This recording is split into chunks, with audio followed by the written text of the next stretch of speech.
Let's talk about the worst products of 2019.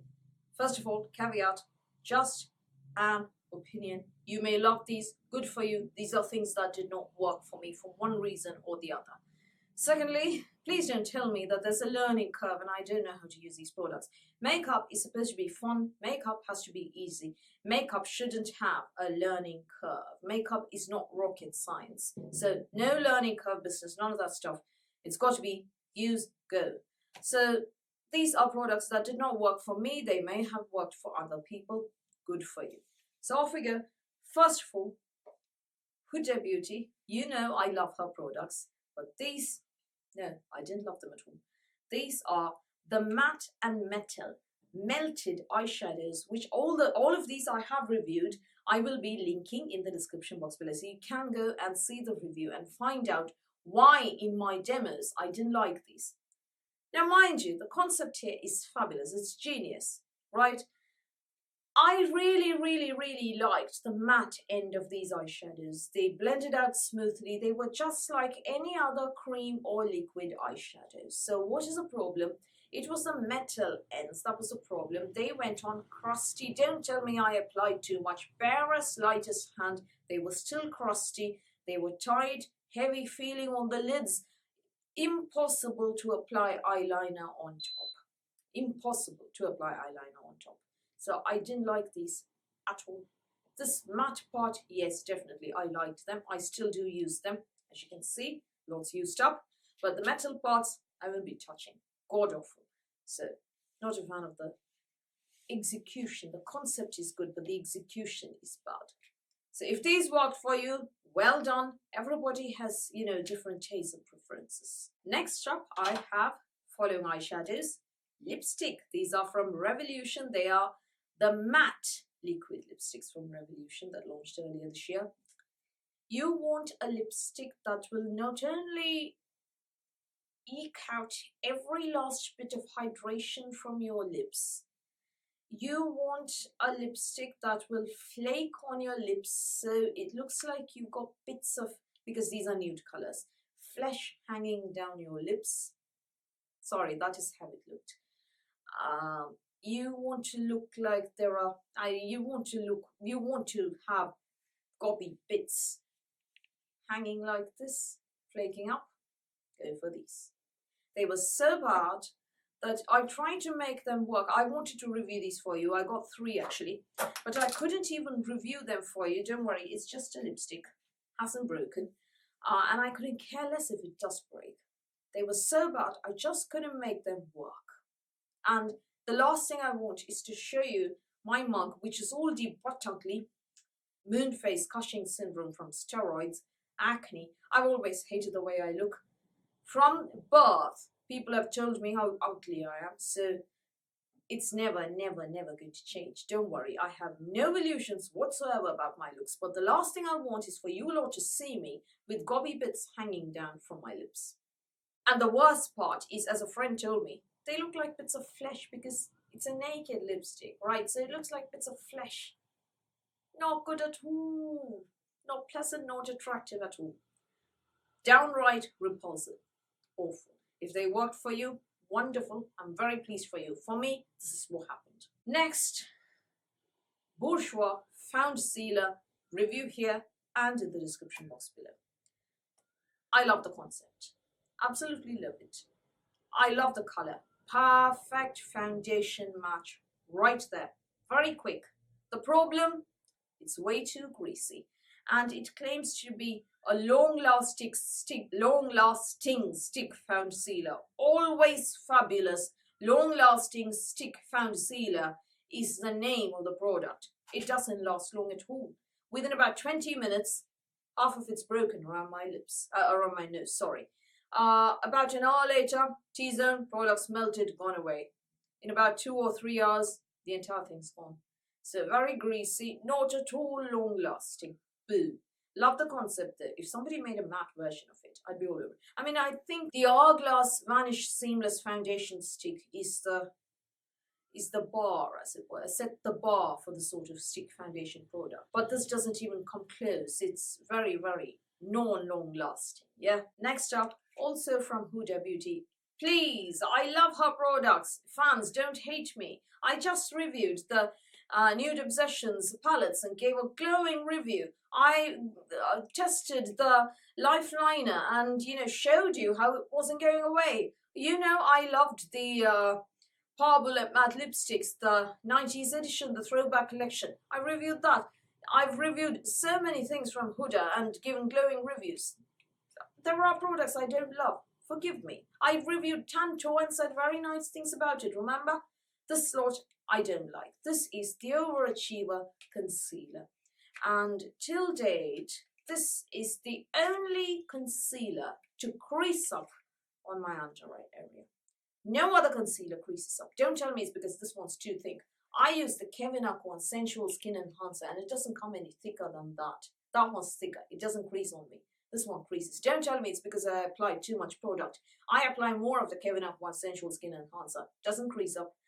The Conceal and Define Concealer Revolution, I apply more of that heavy-handed here. Doesn't crease up. This one, the lightest hand, anything creases up on me. Didn't like it at all. And it oxidizes on me after a point. So, not happy about that one either. Next one. Oh dear, I'm going to get so much hate for this.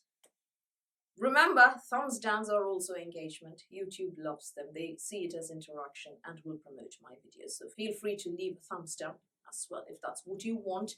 Charlotte Tilbury Glow Gossamer Face Palette, which has to be the most hyped product of 2019 and the biggest letdown of the year. It was basically Shimmer Fest in a palette.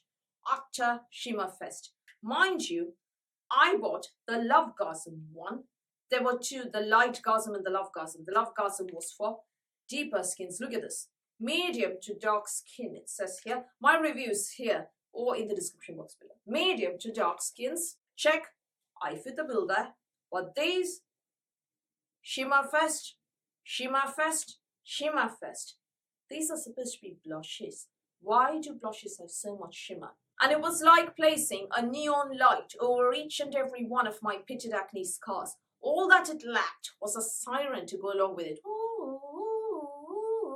That was how much attention these drew to my pitted acne scars. The only product I kind of liked from these is this bronzer, which isn't quite matte. It is satiny and it looks natural, like a natural sun-kissed look actually on my skin tone. That's the only product I remotely like. The rest shimmery, shimmerier, shimmeriest. Or shimmery, shimmerier, shimmeriest, however you want to call it.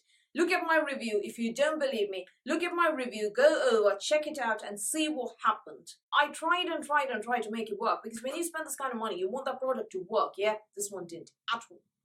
Hate it. Biggest dud ever. Please don't buy these. Instant eyeshadow stickers from bloody Amazon. Review here, description box as well. The worst invention ever. The worst beauty invention ever. I'm sure that there are other equally idiotic inventions. I mean, humans aren't all, very sensible creatures. So, beauty invention, the worst ever. This hodgepodge. Why? You need to check out my review. That's all I'm saying. You want entertainment. Some people have written that they nearly died laughing or, fell off their chair or whatever. You want to do that, head over to my review. There's plenty of entertainment there. I cannot believe I did that on camera. This is somebody who was very self-conscious on camera at a point, who didn't show you their face on their blog for years and years and years, who didn't show you their face in 2013 when this channel began, but did, voiceovers instead. That person doing this on camera, insane. They were that bad. I wanted you to see it. Lastly, magnetic eyeliners. No, calm down. There is a magnetic eyeliner that I've discovered that is beyond amazing. I will be talking about that possibly only in 2020 because, first of all, I need to try it under all circumstances. Secondly, there is no time. Lots of holiday pills to be done. So 2020, stay tuned for that, yeah? Until then, the regular magnet, please do not buy any magnetic eyeliner yet. Unless they're really branded or something and hella expensive. And unless you're willing to wait until you watch my video in 2020, don't buy these. One of them made my eyes very, very red and watery. So much so that I had to stop recording halfway. and visit my ophthalmologist. So that was how bad these are. I have no idea what's in them. They're off Amazon. Please don't buy them. So those are, in my opinion, the worst products that launched in 2019. Your opinion could be the opposite. These could be brilliant for you. Well and good. Let us agree to disagree. Let us keep it pleasant here. We're all, different people have different tastes. But I would love to know what you absolutely hated, or what you thought was overhyped, or what you thought was a dud in 2019. Doesn't matter if it wasn't a beauty product as such, if it's a beauty collection, a box, an advent calendar. I can guess what a lot of you must have disliked among advent calendars, and I tell you if I've got it right. If you do tell me what it is, I'm sure some of you who have been DMing me on Instagram know what I'm thinking of as well. But if you have a product that you couldn't stand, that you tried in 2019, that didn't work for you, that you hated, that wasn't up to the mark, please do tell me that in the comments below. I would love to know. You will see that I haven't included skincare here, because the thing about skincare is that it depends on the exact kind of ingredients. So for instance, anything with wheat won't work for me. I'm allergic to it. Anything with shea butter will break me out. Anything with mineral oil will clog my pores and break me out. Anything with coconut oil will break me out. So these things are very subjective, which is why I didn't do skincare at all, because it depends on the ingredients. And the last thing I'm going to do is try a product containing shea butter or mineral oil or coconut oil, knowing that it will break me out, that it will clog my pores, just because I want to call it the worst product ever. So I usually avoid products with ingredients that I know won't work for me. So without trying, I can't include them in the worst product list, can I? So that's why I've stuck to makeup for this list. These are products that I have used at least 10 times. Believe me, including the eyeshadow stickers, at least 10 times, or even 12 times or more. In the case of the Charlotte Tilbury palette, I've used it a bazillion times. In the case of the Huda concealer, I've used it for months on end. Doesn't work at all. Now I know. So these are products that didn't work for me. Caveat, subjective. You're entitled to your opinion. Let's agree to disagree. Do tell me what did not work for you this year in the comments below. I would love to know. So that's all from me for today. Thank you for watching this video. Please do give me a thumbs up. Please do hit the subscribe button. Please do ring the notifications bell, and I'll speak to you soon.